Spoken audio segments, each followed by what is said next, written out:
dans ma carrière d'entraîneur, j'ai eu deux grandes influences, là. La première, je dirais que c'est dans mes premières implications, j'ai travaillé avec les cheminots du Cégep de Saint-Jérôme, qui a eu un super bon programme de hockey féminin, là, qui malheureusement a dû fermer ses portes il y a quelques années. Mais l'entraîneur-chef de ce programme-là s'appelle Pierre Alain, c'est lui aujourd'hui qui est avec les Ravens de Carleton. Et ça a été un des premiers entraîneurs expérimentés que j'ai côtoyé. Et j'ai été comme adjointe avec lui au programme d'équipe Québec des moins de 18 ans aux Jeux du Canada puis au championnat canadien U18. Et lui, où est-ce qu'il se distinguait de ce que moi j'avais connu dans ma carrière d'athlète, c'était que c'était pas un coach qui coachait avec un paquet de patrons de jeu prédéterminés. Je voyais que c'était un bon enseignant de hockey. À ce jour, c'est un des meilleurs enseignants de hockey que moi j'ai côtoyé. Fait qu'il y avait une approche qui était complètement différente. Il travaillait avec des approches où est-ce que on apprenait le marquage individuel par principe et non pas des systèmes de jeu F1, F2, F3. C'était vraiment d'apprendre aux jeunes de comprendre les principes du hockey puis de les appliquer partout sur la glace. Fait que ça a été une des premières influences. Ça m'est demeuré. Puis après ça, moi, quand j'ai fait ma formation universitaire en sciences d'activité physique, dans le cours de hockey que j'ai eu, c'était les manuels de Benoît Barbeau qu'on utilisait.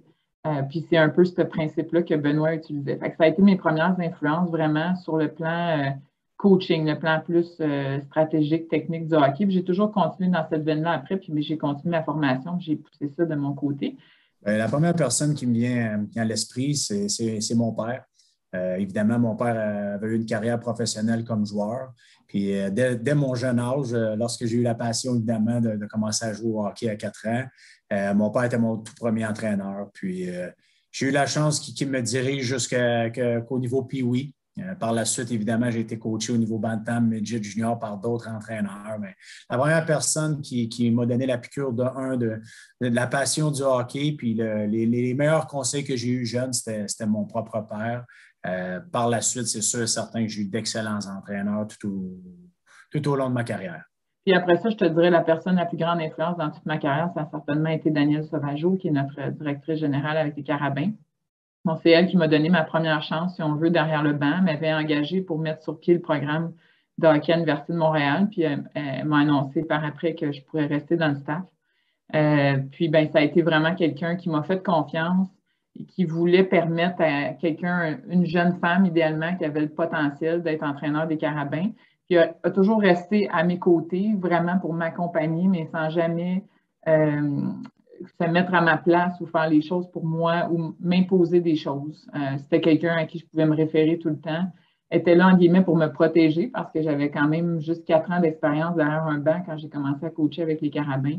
Fait que ça a vraiment été un mentor, une personne qui m'a accompagnée. Je lui dois beaucoup là, parce que c'est grâce à elle que j'ai pu m'installer dans mon poste en sachant que je ne pouvais pas, entre guillemets, me planter. J'avais quelqu'un pour me backer s'il y avait quoi que ce soit à tous les jours. Fait que, à ce jour, ça demeure vraiment une grande alliée pour moi, puis quelqu'un à qui je peux me référer tout le temps, puis qui est toujours au bout du téléphone et à l'aréna avec moi très souvent aussi là, comme directrice générale. Alain Rajot, pour moi, a été le premier entraîneur que j'ai eu junior majeur. Il m'a appris vraiment, l'école de la vie, comment se comporter comme un vrai soldat, un vrai joueur de hockey. Alain Rajot, un fier compétiteur qui faisait en sorte que tous les matchs, on se présentait, toutes les pratiques, on devait donner notre 100%. Puis j'ai eu la chance aussi de terminer mon stage junior comme entraîneur. J'ai eu Mario Durocher, qui est encore au niveau junior majeur, qui a tout un parcours, 2 coupes du président. Puis ce que j'ai vraiment aimé, puis où j'ai été choyé, c'est d'avoir 2 entraîneurs totalement différents.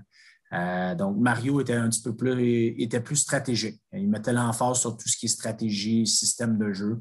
Je dirais même qu'il était en avance avec tout ce qu'on voit maintenant en 2021 au niveau du système. Mario avait déjà d'énormes compétences à ce niveau-là. Donc, ce qu'on a pris, on avait l'équipe qui avait été bâtie, moulée par Alain Rajot. Fierté, compétition, toujours vouloir se surpasser avec l'ajout de Mario Durocher qui a fait en sorte que en 2002, écoute, on a eu la chance de soulever le précieux trophée qui est la Coupe du Président. Puis, je pense que c'est un mélange de ces 2 entraîneurs-là qui a fait que notre groupe, ensemble, a fait qu'on a gagné le championnat. La personne que je pense qui a eu vraiment un apport important dans ma carrière d'entraîneur, puis aussi d'athlète au départ, c'est Marc-Claude Roy, que peut-être les gens connaissent, qui avait été gardienne de but sur l'équipe nationale au début des années 90. C'est parmi les premières personnes avec laquelle j'ai coaché derrière le banc. C'est quelqu'un qui m'avait beaucoup influencé comme athlète dans sa rigueur. Puis quand j'ai commencé à coacher avec elle, ben c'est là que j'ai constaté aussi toute sa rigueur, toute son intelligence, puis son dévouement. Mes premières expériences avec elle, ça avait été que les remparts du Richelieu, Midget 2 Up, on avait gagné la Coupe Dodge, fait que ça demeure aujourd'hui dans mes plus beaux souvenirs. Puis ma première année derrière le banc avec les Carabins, ben, c'est elle qui était adjointe avec moi.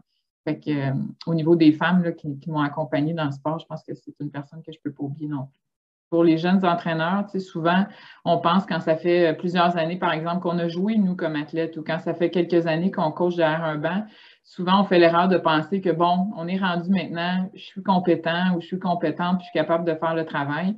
Puis de se rappeler les gens qui avaient sur notre parcours, puis ceux qui vont continuer à nous accompagner, bien, ça nous fait rappeler l'importance de se souvenir qu'on n'est jamais rendu au bout. Dans le métier de coach, il y a toujours quelque chose de nouveau, il faut toujours se remettre à jour, on peut toujours faire mieux. Il faut toujours penser à des nouvelles choses.